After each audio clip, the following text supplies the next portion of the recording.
that nonviolent action is twice as effective as violent campaigns. And this was a study done over 105 years of research on violent and nonviolent campaigns, 300 and some odd 90 things, and they found it was twice as effective. And why is that?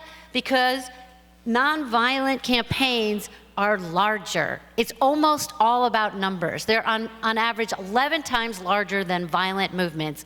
And you might think, how come? Because they're more accessible. They're more accessible to everyone. So violent campaigns, you find a lot of young people, mostly male, who were willing to hurt each other or be hurt. When you adhere to nonviolence, when you have a public commitment, you welcome everyone, wherever they're at, in all their different capacities. And this also opens you up to solidarity or unity. And we heard some mention about building alliances and thinking intersectionally about all of the different oppressions we have to face. This allows us or encourages us to do this work. And thirdly, the third big characteristic around this is the ability to plan. And of course, you can plan for violence too, but when you commit to planning in a nonviolent campaign, it opens up the potential for escalation and strategic sequencing, and most importantly, innovation and creativity and training and helping people figure out how to do this work better. And when you open yourself up to innovation, that's a key for bigger and broader involvement of folks, and also integration of different cultures, different attributes, different skill levels, and what the whole community and everyone in it has to offer.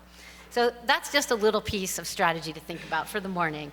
My background comes out of the anti-nuclear movement, as we've heard from other people. Started sometime in the late 70s, early 80s. And very quickly, my analysis went from, wow, this mutually assured destruction. Anybody remember the MAD policy of the 80s? That was, it was kind of amazing they called it MAD, wasn't it? Understanding that this policy was MAD for a number of reasons, right? We know, of course, well, and my background really quickly shifted from understanding that the nuclear weapons were a problem to understanding that there was a relationship between that and justice, equality, and fighting oppression of all kinds. So, actually, I'm just going to keep going. So we know, in fact, that war is bad for people physically and bad for the planet, right? Whether it's climate chaos, destruction of people's lives, literal physical destruction. But it's also true, as many of us are talking about, that preparation for war, even if we never fight that war, is equally toxic for people and the planet. The cost of a weapons systems, the cost of any of the production and the actual process of producing these toxic systems are, in fact, shortchanging and stealing from social services and human needs and what the planet needs. And thirdly, I haven't actually heard it mentioned, but this understanding of preparation for war, the third characteristic of this that I think is really critical is that we other, that process of othering, that you are not an equivalent living being as we are, or that the earth is not equivalent a living being as we are, as humans are. And so this means that we are allowed to distance ourselves and disconnect ourselves from each other and the living beings on this planet. And the understanding that both war itself, preparation for war, and the psychological underpinning of othering and distancing ourselves is also contributing to this problem. And so this leads us, right, to very different but very complementary campaigns. Right? There's a lot of possibility in this work to address the problem of militarism and war here. So for me, right, I started on the nuclear weapons side.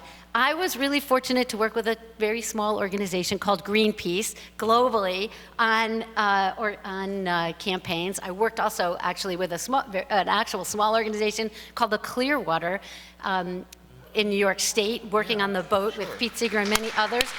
And so I found myself doing things like driving little inflatables into test sites to block nuclear weapons in Mururoa and Fangatofa. I find myself climbing the Sears Tower with a big anti-nuclear banner. I found myself doing backcountry actions to stop nuclear tests on Nevada test sites or offshore of the Florida Trident nuclear test zone, right? So where we take this is that there was an actual theory of change here in the early days of the anti-nuclear weapons movement, that we could stop the nuclear weapons, both by working at a political level, which people have mentioned, with treaties and conferences and conventions, but we also could stop it by actually physically halting at the point of testing production of nuclear weapons. And so that was something that we considered those days, and we allowed our creativity to actually globally manifest in physically stopping the weapons productions, the weapons tests. And this actually is way bigger than nuclear weapons. You can apply this theory and thinking to chlorine, which is chlorinated compounds, which are actually almost on the level of radioactivity as far as what it will do to people's and planet reproductive capacities, right? So we have to think about this. And when we look at this whole spectrum of production, not only fighting the war, but production and preparation for war, we see that, of course, the biggest impacts are on those communities that have the least capacity to resist, right? We're talking about low-income communities of color and women and children all over the world who are actually the receiving end of this work. In the United States right now, we see the connections very clearly in the militarization of the police forces locally, of the incarceration rates of Black and brown communities in our community, and of the use of weapons and formerly of war that have now trickled down into our communities to control us. Globally, we have a rise of authoritarianism and shrinking civil society space.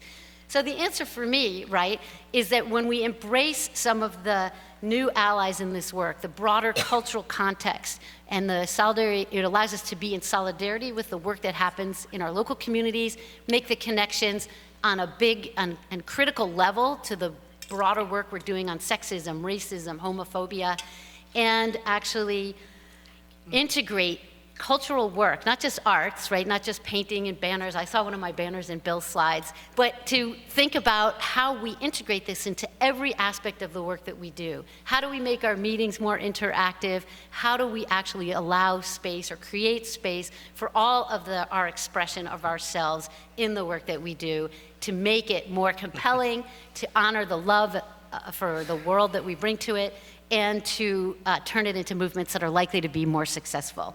So I'll just offer before closing, Beautiful Trouble is a book, it is a website. There's a brand new, beautiful Rising book. I just got this box of books this week. And this highlights creative strategies from the Global South, the majority world.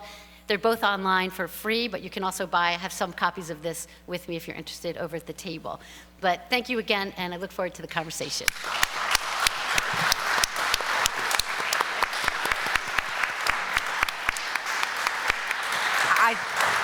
I want to thank our panelists for really sticking to the time and giving us time now to interact.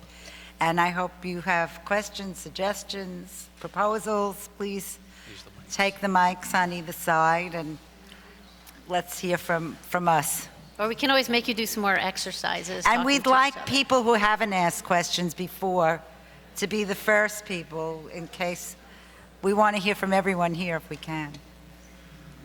Okay, so do you want to start?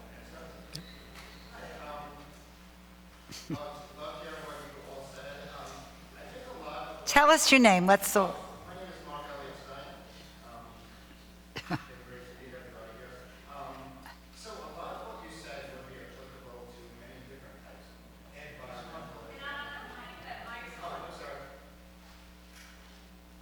Is this better? Yeah. Okay. There you go. Let me start over. A lot of what you said would be applicable to many types of movements, environmentalism, social justice. I have found, as somebody trying to be a peace activist, there is tremendous specific resistance to peace activism. People actively react negatively to words like pacifism, anti-war, there are specific reasons, but also I find a special resistance to this extremely important topic. And I was wondering, what are the specific things about peace activism that maybe any of your experience could tell us? Thanks. Anyone want to respond? Yeah. Yeah. Go for it, Bill. Go ahead, Bill.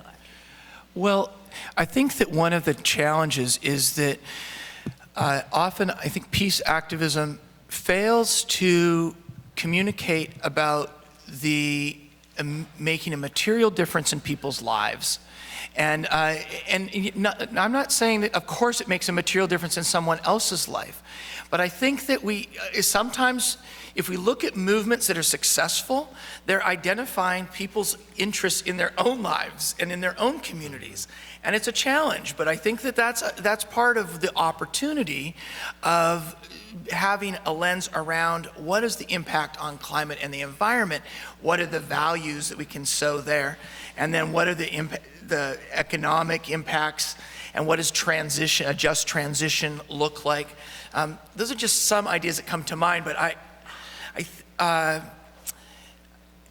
think we have to do a better job of basing the why we're doing the peace activism and connect it more to making a material difference in people's lives. That's an inadequate response. But that's I'd like to remind the audience that we would like to hear from you. We put a lot of time out, and if you have any examples of peace activism or earth activism that was successful or that moved the needle a little, we'd love to hear from you, to share it with us. Go ahead. There's somebody there. Alice, is this working? That's tempting. Anyhow. So this is part of Brian's speech that didn't get made. There is a connection between, a recent connection between peace activism and environmental work. Veterans for Peace Board and Convention, and hopefully shortly the membership, has endorsed a proposal for a climate mobilization, a World War II scale effort to take more all of the work we're doing on climate is very gradual and kind of not going to get us there. And the mobilization calls for 100% elimination of greenhouse gases within 10 years. 10 years, 100%. Not in 2050, not 80%. And I would just like to invite you, I've got a sign-up sheet. It's a national, at this point, movement. And here locally, we're pushing the Montgomery County Council to declare a climate emergency. And my one little creativity addition is we're using from the Freeze campaign the idea of drawing outlines of people laying on the ground, the Shadow Project, that was kind of popular during the 80s, and put it climate emergency, because people in Montgomery County don't feel it the way Nadine has pointed out, and a lot of people of the world are having to feel it already. So I'll pass around a sign-up sheet if you'd like to work with Veterans for Peace on this particular environmental issue. We'd love to have you. Thank you. It's great. Can Yes. Can I comment on this? Yeah, sure. So just to bring these two pieces together, I think Bill's absolutely right about making a real difference in people's lives. The one really easy way to do that is acting in partnership or an alliance or network with other people. I mean, the guns versus butter issue has always been live for the peace movement.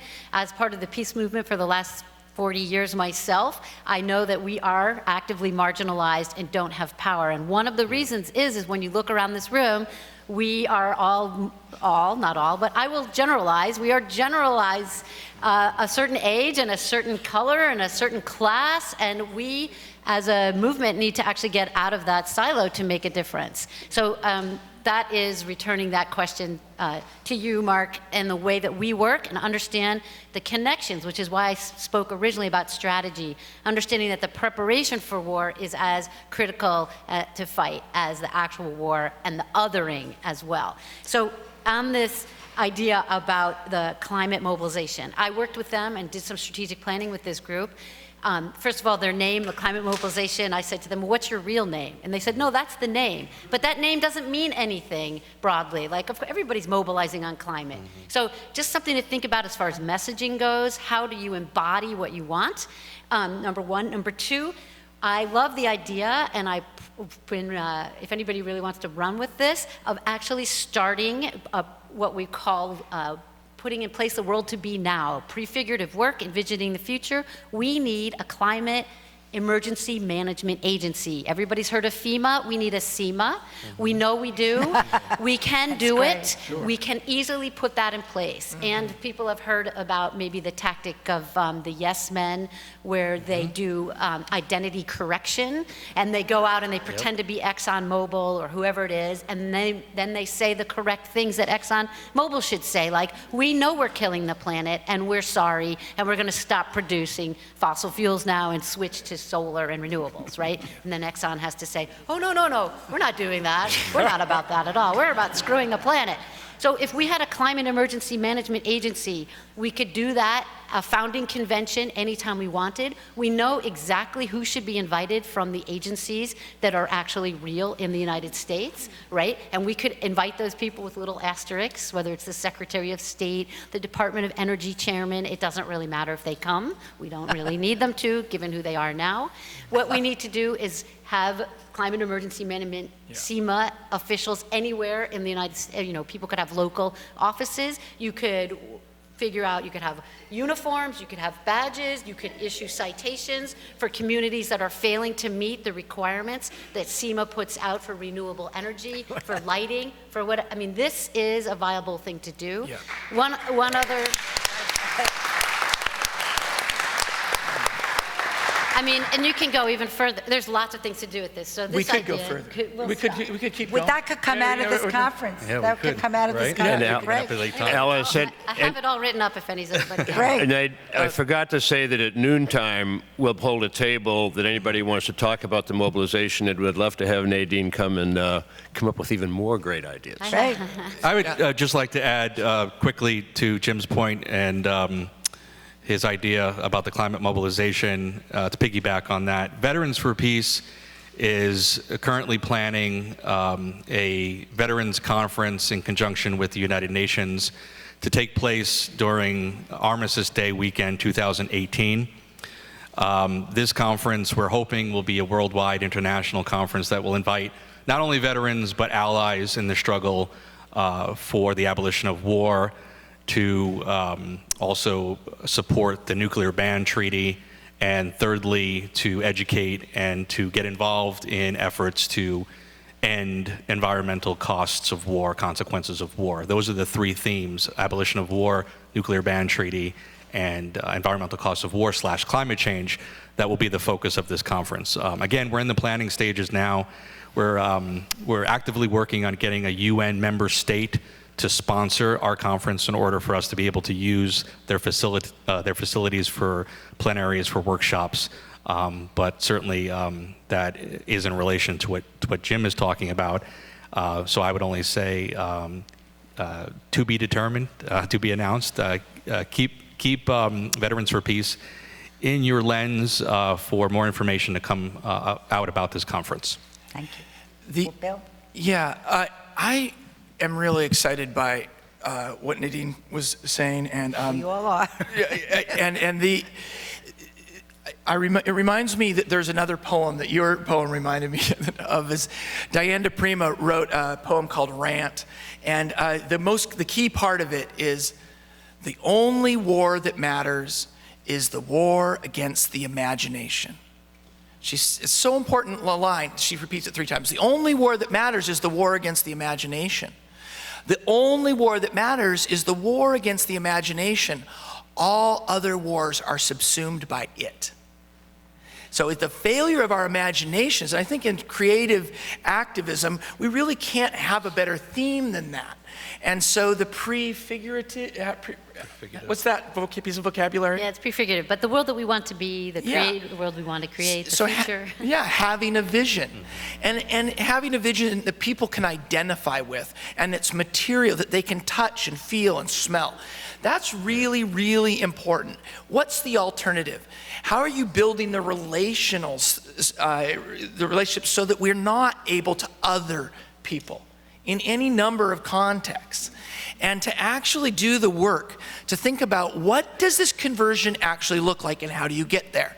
So that's the difference between having a vision for conversion and talking and really actually doing it. And the book that I'm going to plug today is the book Solutionary Rail. For the last 3 years, we've been working on How do you create an intersectional movement for a just transition away from this particular fossil fuel-based society?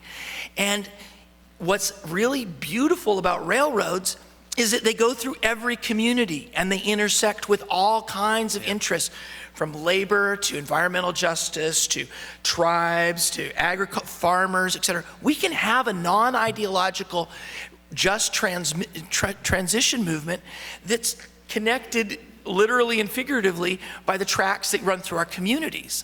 So I hope you check that out, because again, like we did in the Backbone Campaign did in 2004, 2005, we created a progressive shadow cabinet, trying to give, we're just not just puppet makers, right? We're using our imaginations. We want you to utilize your imaginations to imagine what you want, and then imagine working backwards. What's the strategy to get there? You know, what are the goals? What are the milestones on that pathway? So I think the SEMA idea is freaking brilliant. And I think we already have some programs for the SEMA to be implementing. I just want to add a small thing that's happening now that anybody who cares about the climate and ending war should get behind, and that's Tulsi Gabbard put in a proposal in Congress to go to 100% sustainable electricity by 2030. You know, and just, she should hear from all of us. Great, you know, let's even do, and if you think about it, I mean, Kennedy said we're going to put a man on the moon in 10 years. It's like just putting it out there. They actually did it in 8. You know, it seemed so unseemly when he said it, and it happened. So that's like a very small thing that I think everybody here should, like, you know, Food and Water Watch is shepherding it if you want to find out more about it. Yes. Okay, thank you. My name is Li Yang. Thanks for the presentation of this. We can't hear you. And please be brief, because we have a lot of people and you've spoken. And we did actually ask the people who have not had a chance to make a comment before, get a chance to do that. And ma'am, I have a big question, and this will be different. Okay, so ask your question briefly. Yeah, thank you. Because if we destroy the question, they will be totally different. That's the problem of our society. What's the question? First, because I have to say thanks for this panel, because it's a very important presentation. But I think I participate all kind of protests, rally, and marches, whether there's a freezing cold, whether with half a million of people, or 2 days continuous marching against the police brutality, What's whatever. your question? Just related questions, ma'am. Go ahead. And I have heard from the beginning is where's the camera? So I try to solve that by producing the film. I think you're out of order, really. Now, that's a problem, because you don't understand the root causes and you are not listening to them. And I'm going to continue to say, otherwise you are the bad guys. But now, my question is, because besides a group of people being arrested, there are some kind of different victimization against individuals who want to protest. And whether you are protesting against the social issues, if you are victimized, and there's no way that you got help. So I just wonder, if this group is so active, you know all the connection, would you be able to willing to expand this kind of network to solve somebody who's been victimized? You know, a lot of people. Question, would we be willing? My question is, we have a lot of non-voters whose voice are not heard. Thank you. So I think that of course it has to be an intersectional movement. I think that's what we're saying, and and I think of myself as a radical solutionary. Radish is root, right? Radical. We deal with the root problems and we offer solutions, and we have to address all the social intersectional aspects of the oppressions that create the opportunity for militarism and destruction of the planet. Thank you. Next question. Yeah. My name is Kit Burns. I'm from Tacoma, Washington. And my question is, what do we do, or how do we counteract and disinfect that little element of violence? Because you can have a large movement and just a small police group or agent provocateurs, how do we educate the public that a lot of times this is more of a false flag that distracts from really, truly the peaceful marches? Want me to take it? Sure. First of all, I'm a big proponent of training and education, right? And second of all, I'm a big proponent of all of us understanding what we're talking about. So you use the word violence, and I'm guessing you're talking, it's code word for property destruction or rioting or other things like that that we see in the media today. I want to point out that some of us don't consider property destruction violence, first of all. Second of all, and that's because we fetishize it in the United States. Let's just be really honest. We see property as personal right or something like that. In the rest of the world, people understand property as accumulation of wealth, and not always actually appropriately gained, right? And so destruction of property is not actually equated with violence. I just want to offer that to the community here. Sit with that for a minute if that doesn't make sense.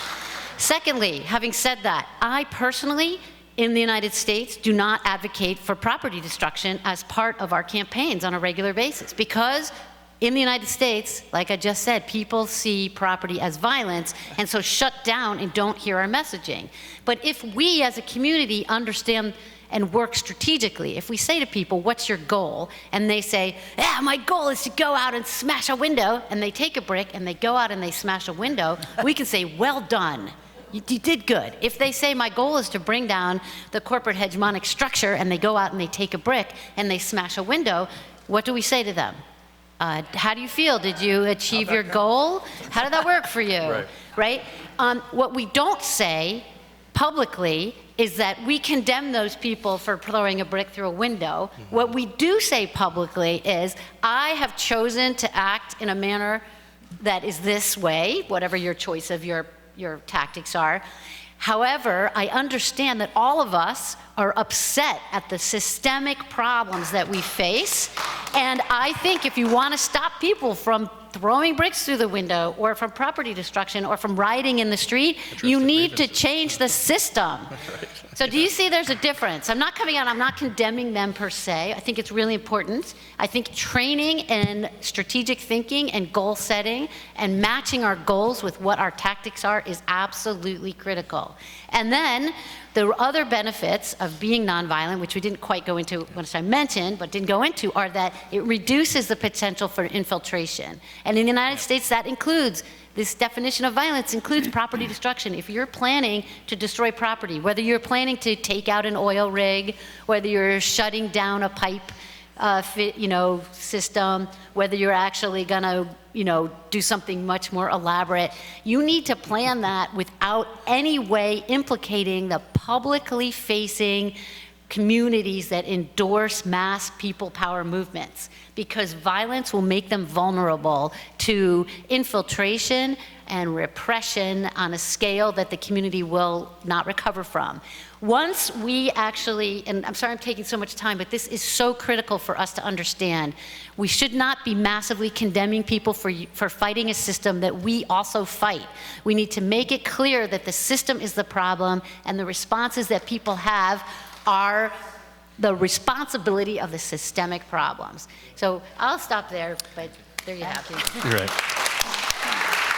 I just want to make a quick comment to that question. If I understood the question correctly, you also were asking about prevention of violence within nonviolent direct action efforts within campaigns. I would add that in the spirit of peace teams, that deterrence is critical. So Veterans for Peace, through our delegations, we make sure that members of our delegations are trained in nonviolence, and we make every effort to prevent violence from occurring through our presence within these movements. So I think that is also critical, the prevention aspect of it. So if that assists with that question, thank you. I just want to add that I think the conundrum of having domestic terrorists marching through streets with torches and weapons raises the bar on how we address this right now. Yeah, and I do not think it's a no-brainer that we should just. I totally agree. We do not condemn the people who are out there confronting those Nazis and KKK. That said, punching a Nazi is not helping us. Punching Nazis does not help, but self-defense and putting our privileged bodies in between the people who've experienced historical trauma and the people who are about to inflict that historical trauma raises the bar not on the black bloc, it raises the bar for us, the people of privilege. And that is very important and a very difficult thing to take on right now. But if we're going to learn from James Lawson and all the folks who in the civil rights movement who did take physical pain and and danger, this is a time for us to stand in that place, not condemning the terrorism, not the other people who are reacting to it differently. Thank you. Yep. Well, actually, I'm going to have to say one more thing. I think the essence of nonviolent action, the essence of resistance, and how it communicates how important the issue is about risk-taking. And I call this the sunshine activist problem. For so long we've said, oh, it's so easy to be an activist, just show up or get arrested, pay your $50, it's not a big deal, just come on, it's really fun, no problem. Yeah. Well, that's actually not true. Like, we have to realize and prepare people for real risk-taking. We need to train people, we need to put support in place for what people need, whether it's childcare or reimbursement of their lost wages or any of these things that are going to enable people to take real risk. And so the peace movement has a long tradition of taking real risk. And let's reinvigorate that tradition. Let's talk about what it means, and let's do the analysis in our own communities. None of us here can tell you what you need to do. It has to be figured out in the context that you work in, with the people that you're working with, and the allies that are in the community that you're in. So just think about that. Thank you. This is so, we have 5 minutes, and what I'm going to try is like a rapid fire. If everybody at the mic, just ask your question in 30 seconds, and we'll try to take it all in and maybe integrate it. That's a good idea. Let's start. They've done another session. My name is Alice Day. I wanted to respond to the statement that the gentleman made about how difficult it is to talk about peace in this society now. The discussion about strategies is so important. I don't want to detract from that. But my husband and I, in 2004, made a film. It's going to be shown this evening. The title is Scarred Lands and Wounded Lives, the Environmental Footprint of War.